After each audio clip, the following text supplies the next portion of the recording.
Some things have happened in this land this week that, in my opinion, are disappointing and disgusting. And we know how critical these midterm elections are going to be.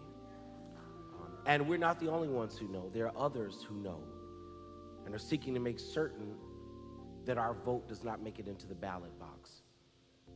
And so this morning I've asked a friend of mine, Brother Don Calloway, who represents the National Voter Protection Action Fund, to come and share with you a little bit of the work that they're doing that I've partnered with, and I'm asking you to be prayerful and to partner with as well, that we might protect the voting rights of all the citizens of the United States of America. Every vote must be cast and every vote must count as we make our way to these polls in November. Would you welcome Brother Donald Calloway as he comes?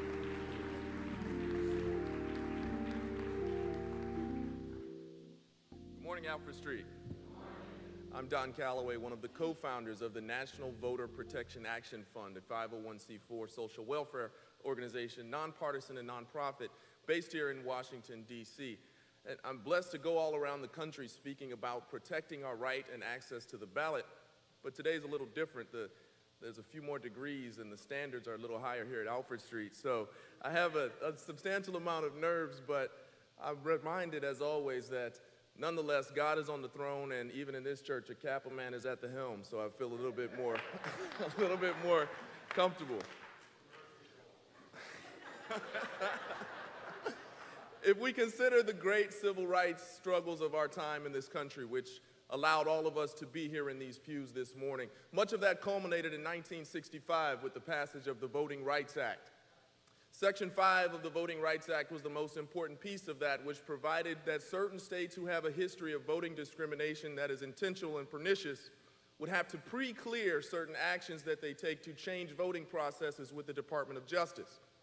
In 2016, Shelby County, my home state, Alabama, versus Eric Holder, Shelby County filed a case that said we should no longer have to pre-clear certain elements of our voting processes with the Department of Justice.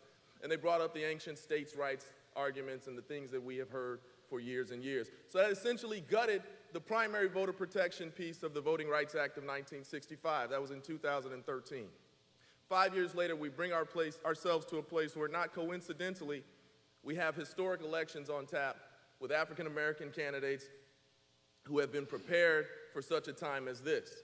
I understand that there are we're nonpartisan, we don't coordinate with campaigns or candidates, but I understand that there are big elections happening this year in Maryland, in Florida, in Georgia, in Arkansas. I understand that some of you all have probably heard of these folks as well.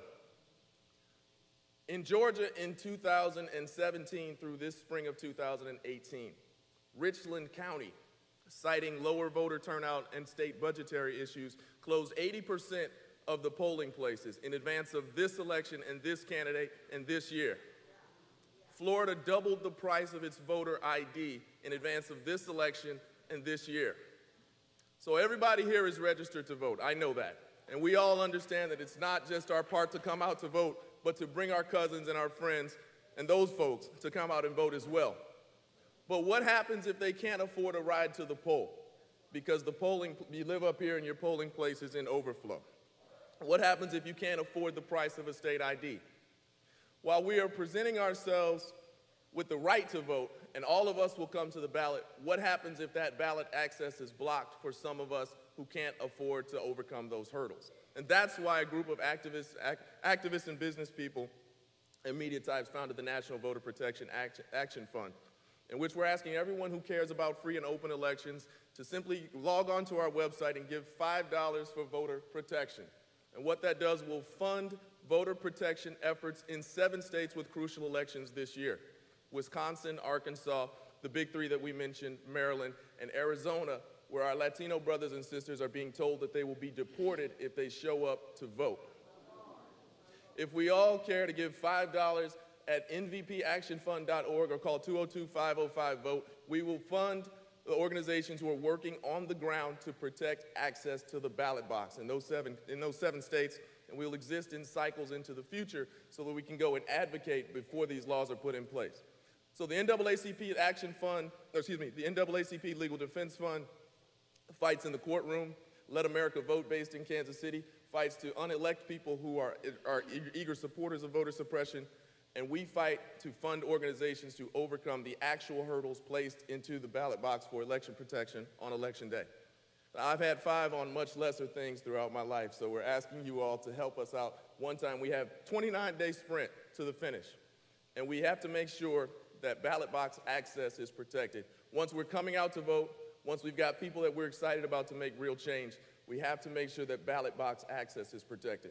So we're thankful to you, Pastor Wesley, for serving as one of the senior members of our advisory board, and thank you to all of you all for paying attention to us today. God bless Alfred Street, and God bless this great country we live in. Thank you.